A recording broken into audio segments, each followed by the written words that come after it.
Start हो ना हो।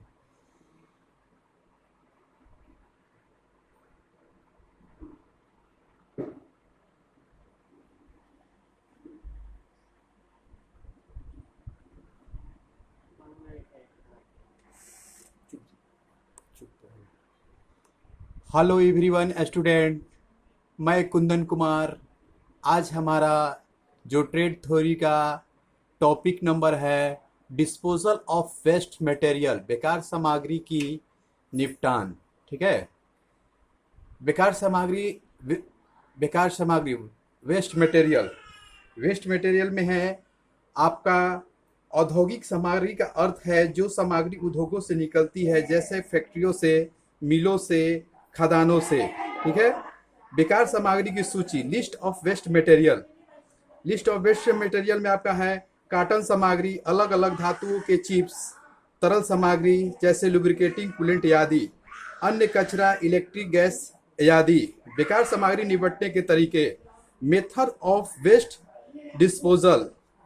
इसमें है आपका रिसाइकलिंग। रिसाइकलिंग यह सामग्री को निपटने का सबसे अच्छा और सरल तरीका है। यह महंगा नहीं है और आप यह आसानी से कर सकते हैं। यदि आप रिसाइकलिंग करते हैं तो आप अत्यधिक ऊर्जा और संसाधन का बचाव कर सकते हैं, जिससे प्रदूषण में भी कमी आएगी। ठीक है। इस तरह से आपका है रिसाइकलिंग। तो आप रिसाइकलिंग करते हैं तो सामग्री का सबसे अच्छा निपटने का साधन है। यदि आप रिसाइकलिंग करते हैं तो अत्यधिक ऊर्जा और संसाधन का बचाव कर सकते हैं, जिससे प्रदूषण में भी कमी आएगी, इसलिए रिसाइकलिंग किया जाता है। नेक्स्ट है आपका कंपोस्टिंग। कंपोस्टिंग में है आपका यह प्राकृतिक तरीका है जिसमें कोई भी खतरनाक बाई प्रोडक्ट नहीं होता। यह सामग्री निपटाने का इस विधि में सामग्री में कार्बनिक कंपाउंड में बदल दिया जाता है। इसमें क्या होता है कि कार्बनिक कंपाउंड में बदल दिया जाए जिसका प्रयोग खाद के रूप में किया जा सकता है। कंपोस्टिंग में अधिकतर आपको बताए हैं कि इसमें कोई खतरनाक बाई प्रोडक्ट नहीं होता, कोई खतरनाक उत्पादन नहीं होता है। सामग्री का निपटान की इस विधि में कार्बनिक कंपाउंड में बदल दिया जाता है जिसका प्रयोग खाद के रूप में किया जा सकता है ना। इसमें कंपोस्टिंग में होता है। नेक्स्ट है आपका लैंडफिल्स। इस विधि में एक बड़ी जगह पर जमीन को खोदकर उसमें सारी सामग्री भर दी जाती है। इसी को हम लैंडफिल बताता है। बहुत जगह जाइएगा तो इस विधि में एक जगह होता है, बड़ी जगह पर आपको जो कचरा वगैरह होता है उसमें जमीन को गड्ढा खोद कर उसमें जितना भी आपका वेस्ट चीज होता है उसमें सारी सामग्री भर दी जाती है। ठीक है। बेकार सामग्री को जला देना, burning the waste material. Burning the waste material. ठीक है। यदि आप रिसाइकलिंग नहीं कर पाते हैं, लैंडफिल्स को स्थापित करने का उचित स्थान नहीं है। रिसाइकलिंग नहीं कर सकते, लैंडफिल्स को आपका उचित स्थान नहीं है। यदि जैसे आप शहर में रहते हैं या फिर कहीं जगह आपको जगह नहीं है, लैंडफिल्स को स्थापित करने का उचित स्थान नहीं है, तो आप अपने घरों में उत्पन्न कचरे को जला सकते हैं। कचरे को उचित तापमान पर नियंत्रित ढंग से जलाना जिसमें वाष्प और राख बने, यह कचरे की खत्म करने की मान पद्धति है।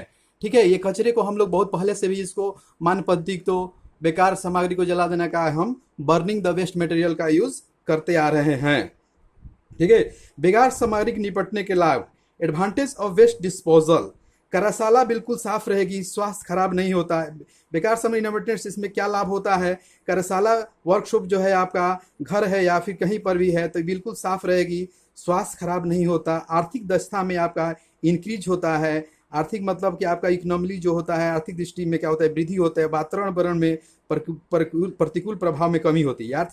यथार्थ है कि आपका स्वास्थ्य खराब नहीं होगा तो आपकी क्या है, आपकी आर्थिक दक्षता सही होगी। नहीं तो क्या होता है, इसमें आपको अनेक प्रकार की दवाई या अनेक प्रकार की बीमारी हो सकती है जिससे आपका क्या होता है, आर्थिक दृष्टि में लॉस हो सकता है। ठीक है। नेक्स्ट है आपका भस्करण करना, इंक्लिनेशन। नेक्स्ट है आपका भस्कलन करना, इंक्लिनेशन। ठीक है। यह कूड़ा कचरा को जलाने की प्रक्रिया है जिससे यह अदहशील राख, धुआं और उष्मा के रूप में परिवर्तित हो जाता है। यदि उष्मा आदि को पर्यावरण में मुक्त करता है, यह अपशिष्ट का आयतन 90% कम कर देता है।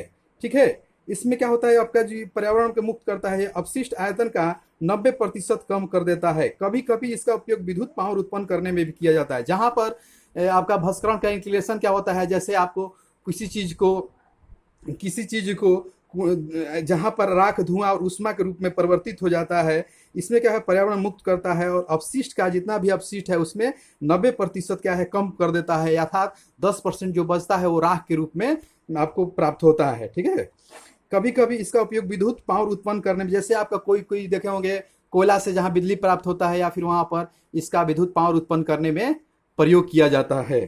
ठीक है, पुनः उपयोगी बनाना, वेस्ट कॉम्पेक्शन, वेस्ट कॉम्पेक्शन, पुनः उपयोगी बना, अपशिष्ट पदार्थ जैसे डिब्बे प्लास्टिक की बोतलों को एक गलाकर उसको पुनः उपयोगी बनाया जाता है। इस प्रक्रिया में स्थान की अधिक आवश्यकता होती है। अपशिष्ट पदार्थ जैसे डिब्बे प्लास्टिक की बोतलों को एक गलाकर पुनः उपयोगी बनाया जाता है। क्यों क्या होता है, देखिए जितने भी आप देखे होंगे कोई कूड़ा कचरा वगैरह जो भी होता है तो उसको क्या करते हैं कि ले जाकर उसको क्या करता है, गलाकर पुनः उसको उपयोग में बनाया जाता है, गलाकर पुनः उपयोगी बनाया जाता है। इस प्रक्रिया में स्थान की अधिक आवश्यकता होती है। इसमें क्या होता है, आपको रखने के लिए अधिक स्थान की आवश्यकता होती है, अतः इसे बनाना परिवहन रख रखाव में कठिनाई आती है। इसको बनाना और परिवहन को रख रखाव में अधिक कठिनाई आती है। ठीक है, इस तरह से हमने जो इस पर टॉपिक पर देखा है इस सब को बारे में हमने जानकारी लिया। ठीक है, नेक्स्ट है कलर, कचरे को बांधने के लिए कूड़ेदान का colour code. Colour code bins of waste paper segregation.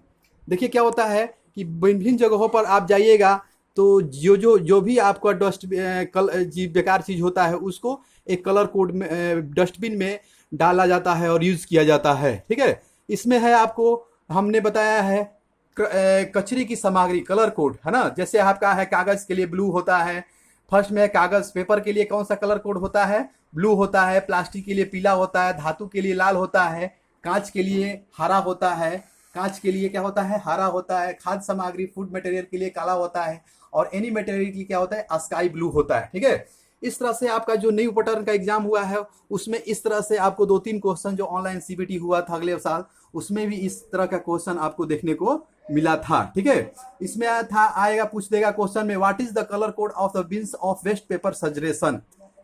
ठीक है, what is the colour code of the waste paper segregation, what is the colour code of bins of waste paper segregation. इसमें पूछ रहा है कि जो आपका कागज के लिए डस्टबिन के कलर कोड क्या होता है, तो उसमें क्या होता है, ब्लू है ना।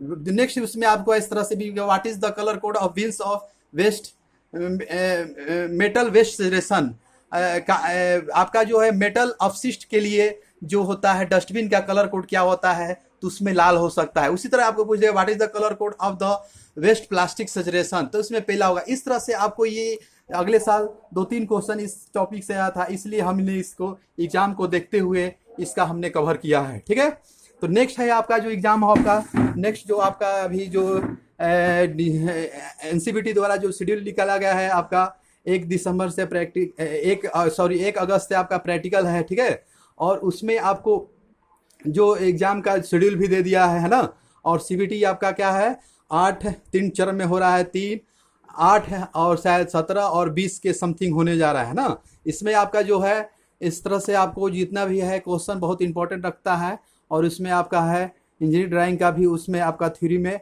इंक्लूड कर दिया। इस तरह से आप अपने एग्जाम को सही से तैयारी करें। ठीक है, thank you for very much.